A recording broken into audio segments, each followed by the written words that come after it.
Did we lose him? Yeah. But we're not in the clear, right? I don't see anything. Come on. Yeah, we wanted to show something different than the stage. Stage, you have to, it's a Sony press conference, it's 6 minutes, like get on, get off, just show it powerful, see what we can like, just melt your face off, awesome. Yeah. Now we have a little bit more time in the theater that we can settle back, we can kind of like show you more about how these two characters are going to get developed within this game, like how much exploring, like in this world overgrown and flooded, like how much you're going to move around outside of the beaten path and try to find things to scavenge to help you through next environments, as well as story moments that are going to show up. We've worked very hard on a gesture system and a way of rule sets, etc., of how these characters are going to communicate with each other. And Joel, being born before the outbreak happened, has a very different outlook on the world than Ellie, who was born after the outbreak. So she's seen this as the old world, and they don't have movies, they don't have cinema, they don't have like DVDs and anything like that anymore. Power is basically out. So you see a movie poster and she's going to react to it. Like, what is that? What is this? Hey, there's another one. Posters are everywhere. And Joel's seen it, so you get to get these little tidbits, these character moments that are going to like show up. Likewise, we want to show, of course, our enemies.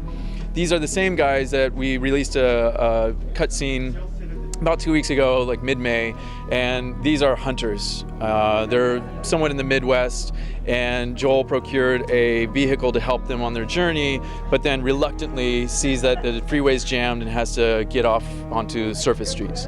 Bad move. It turns out to be a trap. It's an ambush.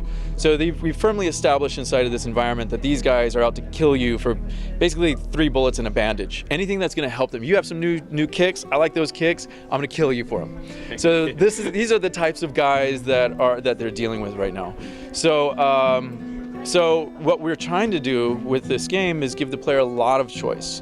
How much you're exploring is going to give you a certain amount of inventory that's going to hopefully enable you to strategize. You know there's a risk involved with dealing with these humans. They're very realistic humans. They're very unpredictable, like humans. Now, did I get some bullets? Do I have ammo, right? Can I craft a Molotov? Do I want to be offensive or defensive? I can use the same crafting items for a Molotov as a health kit. Do I want to play defensive?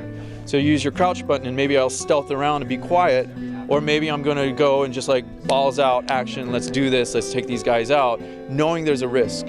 So this is the kind of stuff that we're like hoping to make you feel, is that tension of these characters, and they're survivors and you're survivors, and hopefully you're feeling what Joel and Ellie are, moment by moment, sweat in your palms, trying to get through the scenario.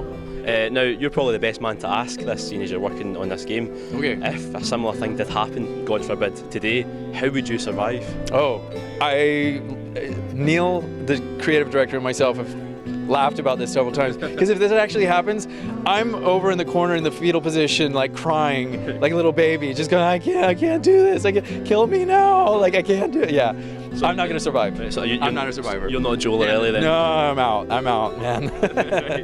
Like I've probably been in the same boat, to be honest. So yeah. I think it would be really tough. That's the interesting thing about this world, is like you have to shift your whole concept.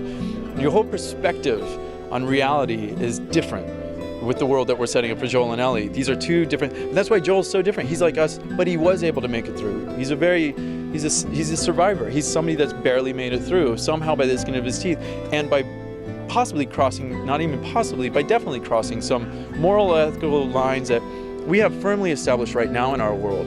In our society, we have personal space, stuff. It's like, I'm not going to just eat your food. No. It's much different. Yeah. Not now. Yeah. But if I'm hungry enough, I'm taking you down, man. So yeah, it's interesting to see how his character has come to survive, and he has a very different perspective now. And Ellie's born after this outbreak, so she has a very different perspective on things. So that's awesome. Now, obviously, Naughty Dog are responsible for some really iconic characters. We've got Nathan Drake, got Crash Bandicoot as well. Do you see Joel and Ellie becoming the next kind of iconic characters for video gaming? I hope so. I mean, we just take it one game at a time. We try to make the best game we can. We're making a game that we want to play. Yeah. And if we're doing our jobs right, if we feel like we're happy with what we're doing, then hopefully other people like-minded to us, are thinking the same thing. Like, we want to play this game as well. So if it happens to be like an awesome success, it happens to be, you know what I mean? It's not something we're like setting out to do. We just want to make something that feels right for us. Well, I think judging from the reaction at the conference and today, there's a lot of people that are dying to play this game. Cool. So, yeah, Good. Especially me. So yeah. Super happy about that and grateful to get that kind of reaction. So thanks.